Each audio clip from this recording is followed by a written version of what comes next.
რო უყურებენ, მე ფულს არ დეჯდნენ ქეთი საქართველოში. საქართველოში ამ მიდგომით ფულს არავინ არ ჩადებს. სევით ბიზნესი პარლამენტარებისა 100%. და ყველაფერი დაფინანსება და ყველაფერი მაგათ აქვს. აი რაკნას მეორე კატეგორია, მე გეკითხები ქეთი.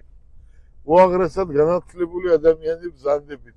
გეკითხები კაცო, რაკნას მეორე კატეგორიის ბიზნესმა. დამწყებმა რაკნას. გელა ბარკალაია მივიდა და 2 მილიონი მომეცემეთკი ბანკს. და 2 მილიონი გელა ბარკალაიას არ მისცეს სესხი, როცა 50 მილიონის მარტო შენობები გვაქვს.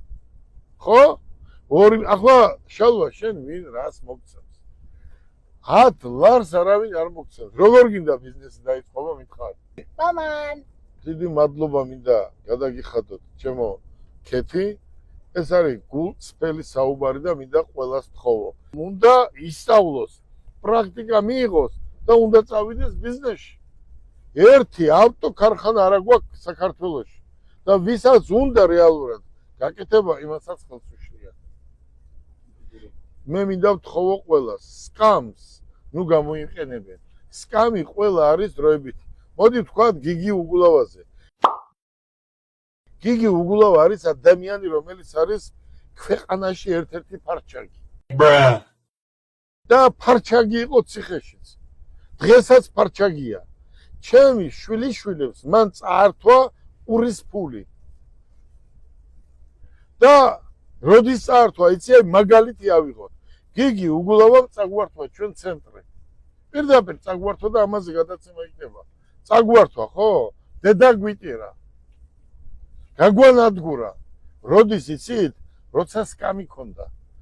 ახლა სადაც ვნახავ, ყველგან გავлахავ. თან მაგრად გავлахავ.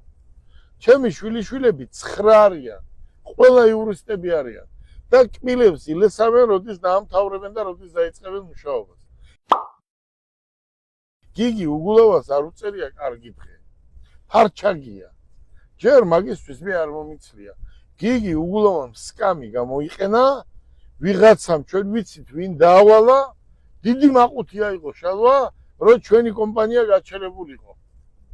და მე ხო იცი ის თქვა, ეს თქვა, რაღაცა თქვა, ენა მიიტანა, ყველაფერი ტყუილი. გელა ბარკალაი არის ერთ-ერთი მუჟიკი, კაცია, კაცური კაცია. არასდროს შეცდომას არ დაუშვებს. მე როგორ შეიძლება ისეთი შეცდომა დაუშვა, რომ კაც თვალში ვერ შევხედო. მე ისეთი კაცის გვერდზე გავიზარდე, ისეთი ხალხის გვერდზე, რომც მინდოდეს